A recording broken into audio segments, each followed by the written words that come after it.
Hi, my name is Anusha. I'm a singer, vlogger, and I think all landlords should cease to exist. So if you haven't noticed, I am in a new space. There are new things around me. And like I said a couple of videos ago, but we're making this official, I moved house. It was one of the most traumatic experiences of my life. I wanted to do an in-depth video on the issues of moving when you're disabled and you're COVID safe. You know, it's not just money, it's not just every London landlord is a prick. I think there are some sort of intricacies that you sort of forget as you're moving, even like mentally. I didn't think how much I'd have to recover mentally after moving. So we're gonna break this story down into parts. We're gonna do this a bit differently. I am going to go through my emotions and how I got to this point. Yeah, so let's get started, I guess. Anusha did the unthinkable. I went to this viewing for this house. And when I say to you, London estate agents, why does it move so quickly? Because I literally came here at like 10 a.m. I got the house at like 3. So it was such a quick process to even get the house. And I don't really love it because, mind you, I'm tired. I'm recuperating after the viewing. I'm doing all my COVID safety things, you know, spritzing in the nose and mouth and what have you. And now I have to sort of deal with all these other phone calls and things and money and what have you. Oh, it was a lot. It was too much. But got the house, we did it. We said, okay, gave in my notice. I thought I was on good terms with this landlord. Apparently not. He apparently hates my guts and is very poor. Like being Anusha, I had a whole list of things I had to do for the month. And what I was going to do was tackle each thing per month, do some very slow packing, and just take my time. I asked people to come and help me, and that was what was going to happen when I decided to move. However, on, I think it was the 7th of June, I might be wrong, I got really phlegmy. And if you are disabled and COVID safe, you know what that means. However, I was testing negative, and I ended up having to go to A&E because basically I went from being phlegmy to not being able to eat food. I looked very gaunt in the face, and yeah, I'm gonna let Anusha kind of explain what was going on even more. It's a major trigger warning for food stuff, but the reason why I'm feeling really down about stuff is, one, if I'm ever stressed or I need any sort of enlightenment, because obviously being housebound / bedbound, my only sort of treat is food. So the fact that I can't really eat food in the way that I want to sucks. But I think, like, lastly, it's the energy. Even like walking down the stairs was hard enough as is. Now I have to do that with no energy. Like, thank God for my neighbour. I think he knows something is up, so he's getting my parcels, and I almost want to cry because I'm like, yeah. And I think even if I got someone to help pack stuff, it's not as easy as like the packing. It's the fact that like the blinds are broken, so I need to fix the blinds. And do you remember when I had an issue with those bugs? I have to sand down the sides. And if I wasn't sick, like those 2 weeks that I lost being sick, I'm now I'm doing what I didn't want to do in the first place, which is I'm now sort of having to rush things. And it is getting on my nerves a little bit because I just didn't want to do this. I wanted it to be so smooth sailing. I have a funny feeling that there is something in my gallbladder area that is just blocked, and that's like stopping food from going down as fast, so I'm not getting the feeling of hunger. I was going on the forums, and I gotta say I do appreciate the 40 to 50-year-old generation for having the forums there, because I have learned so much. Something maybe got infected like here, I don't know how, and it's just, yeah, stopping food from going in. It meant that the whole process of packing just got stalled.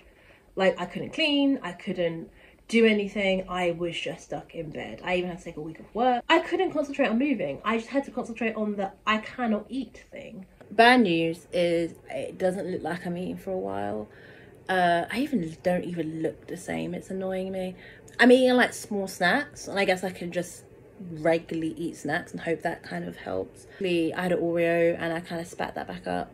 I had a nice lolly, my throat feels kind of funny. So I think it's just a matter of like just finding the foods that are safe sort of thing. But with funnier news, so I'm packing and I'm basically almost done. And I've got that's all packed up. The desk is getting donated because I don't need a desk anymore. But I just came to the door and look how big of a fucking box. I brought 100 meters of bubble wrap. Don't think I need 100 meters of bubble wrap. I then decided that I'm gonna have to pack regardless, because at some point that the landlord is going to want me out. So I start throwing things away and I just blitz the room. And mind you, it's very hard to pack in a room which is a quarter of the size of the room that I'm in now. We have the big box. Where's the big box? Big box of stuff. Big box of things. We have the box of kitchen things. Wait, where's the box of kitchen things? We have the box of medical things. There's medical stuff there. One thing about me is I like space, and I just don't have enough space to do things right now. I'm going to kind of run through how I reuse my mask, because I just need to run out and get some sellotape. And this is kind of the annoying thing about disability and trying to fit into an ableist society, is that like you are always sort of working on other people's time and you're having to fit your disabled life around other people. Like, for example, I've got to do this right to check thing, which luckily, because I complained, I can do it just up the road, so that's fine. And I've also got to get, what have I got to get? I've got to get something tomorrow, I think paint. But like that, those two small tasks, which is going to take about half an hour, is probably going to wipe me out. And the thing is that like, I'm running on, not borrowed time, but I'm running out of time. I'm moving on Monday, so I can't exactly just rest in the way that I should, if that makes any sense. It's constant going. You're always going, and then it's like little things that you think you want to do that you can't get done. Like, I need to wash up. Do I have the energy?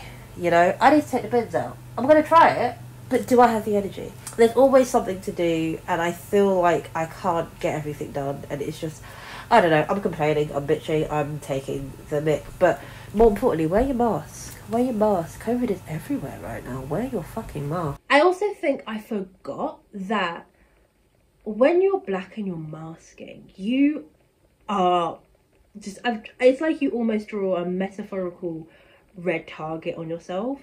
And as someone who is black anyway and is disabled anyway, I experience prejudice anyway, right? It just felt a bit different to be in a rush, ask for help, and essentially have people not even respond. Like, I just needed help to get on the bus, because the bus on Saturdays like to change and do their diversions. And I just asked, where's the bus going? Why did no one respond to me? I go to the hardware store. I asked, do you have those little tester paints thing? Why did no one respond to me? I had one woman say that I should find Jesus. And I think at that point, I truly lost it. Because I just wanted to pack and go. Like, I didn't want, like, no small talk, no little conversation. I just wanted to get in, do my thing and get out. And what was ridiculous is that, like, it was just because I was wearing a mask, just because I wanted to keep myself safe. In the time that I left, which was 11:30, and I'm back now, it's about 2 o'clock, I have been told to find God and heal, to not listen to any doctor's advice. I have been followed around 2 shops. I've been screamed at by a bus driver and ignored. I've been screamed at a bus passenger and ignored. I have been screamed at a collection company. Thank you, Sea Rider, fuck you. So things got bad to worse. I very much dislike certain charities because I think they're turning into little mini corporations, because I was giving a bunch of stuff and I sent them pictures before and like, here are the stuff, is this okay to give you? They were like, cool. And these 2 guys came, they were outsourced, and they were like, we're not taking any of your things. So it meant that all the things that I had to get rid of, which you either donate to charity because they were in good condition, or, you know, you put in a skip. I didn't really want to do that because that's wasteful. I had to end up putting in a skip, which also meant I had to like spend money that I didn't have, because They just didn't want to pick up my stuff. And it's not even that they didn't even want to pick up my stuff. Again, black and masking.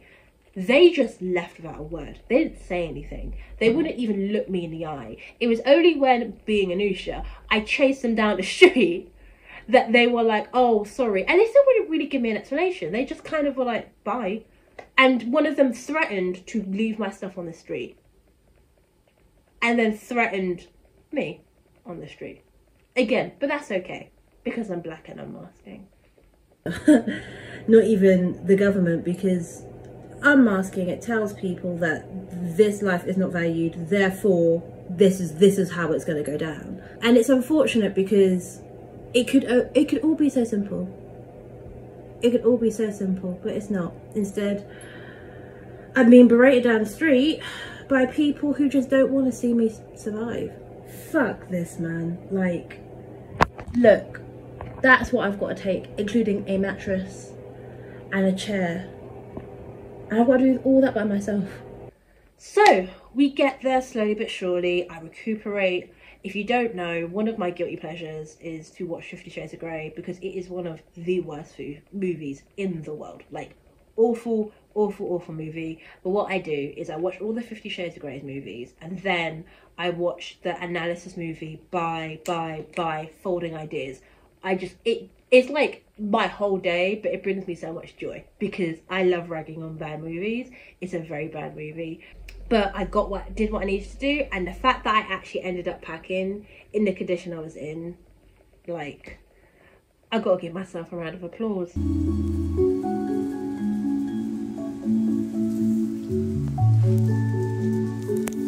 You guys hungry? Want something to eat? We got some pasta, shrimp, lobster. I got whiskey, any kind of booze you want.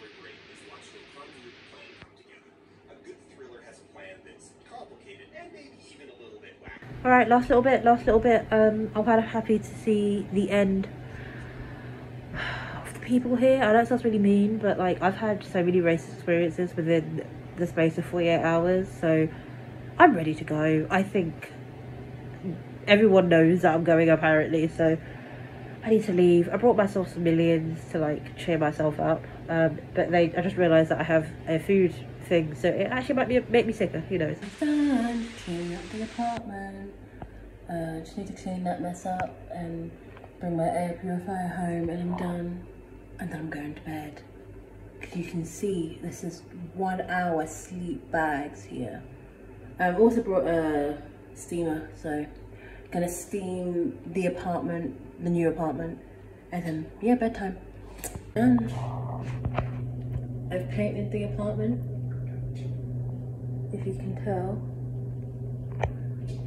I've cleaned the apartment. It's been 48 hours of stress, but I've done it.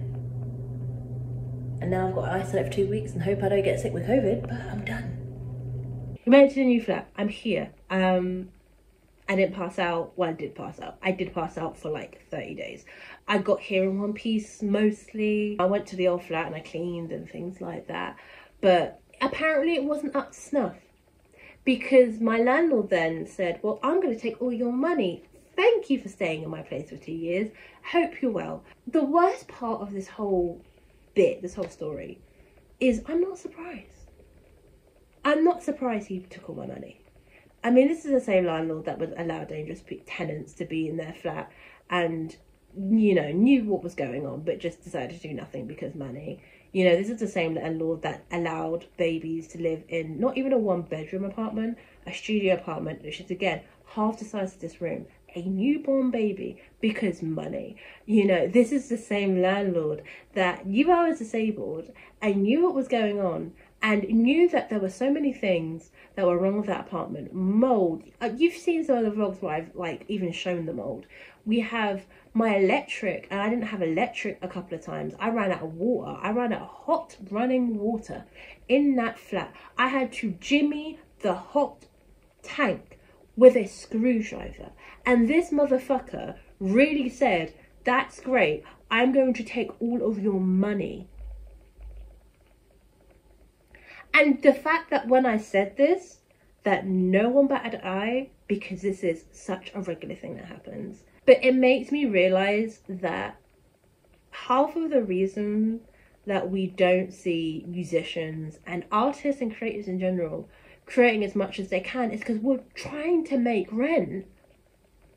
And if you add on the fact that there are people who are COVID safe, there are people who are trying to not get infected with things, the whole housing situation is just like tenfold. Then you have to go, well, I now need to live by myself, or I now need to risk my health and my life by living with roommates. And it's one or the other. You don't have both. And so I chose the former because you heard Bird and you know how the roommate situation went. But now I'm poor. Like, now I have no money.